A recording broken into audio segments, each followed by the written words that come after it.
From the floor of the CME Group, this is Danny Riley on today's Cash Close. Ooh. And you know what the name of this video is, guys and gals? It's called S&P 500 Holiday Jam Job. The high of the day in the S&P came in at 2075.80 recently. The low came in at 2057 even early, and last were 2071.90. We're up 11 handles. In fact, we're coming off right now. We're coming down a little bit. Total volume, 1.65 million minis trade and 10,000 big S&Ps trade in the pit. I want to remind everybody 10,000 S&Ps did not trade in the pit, but a lot of that would be ETFs or EFPs tied to futures or tied to options.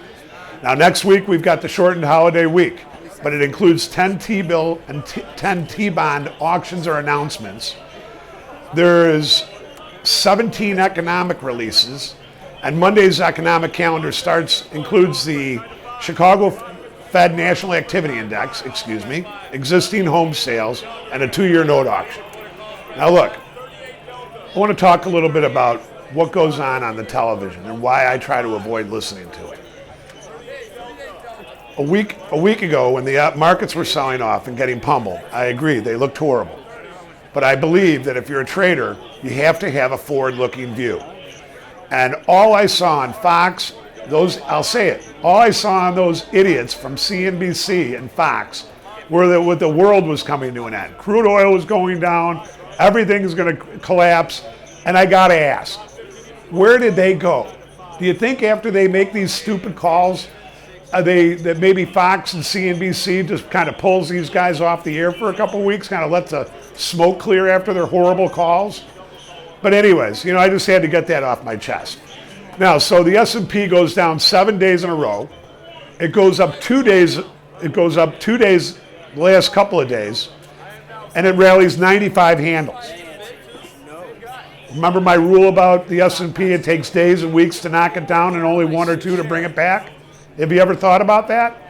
And then that's not even including today's extra 15 handles or whatever that gain was. I think it was like 15 or 16 handles, and as I said, we're selling off a little bit. But I also want to finish it off by saying one thing. Look, I still believe, like I said in the webinar, that once the crowd, the public, that would include the small retail traders, professional traders, hedge funds, prop trading firms, once all these guys get short and they start hedging up their positions and the S&P stops going down, what happens is the mutual funds or the PPT or whatever you want to call it use the shorts to catapult the S&P higher, okay? And how they do that is the mutual funds are just buying. They're buying cash. As the S&P starts to go up, and then all of a sudden you get in this big short covering rally with everybody scurrying to buy. And what are they buying? They're buying the offers in the S&P that make up an index arbitrage buy program. Therefore, there's no way that you can kind of fight this stuff.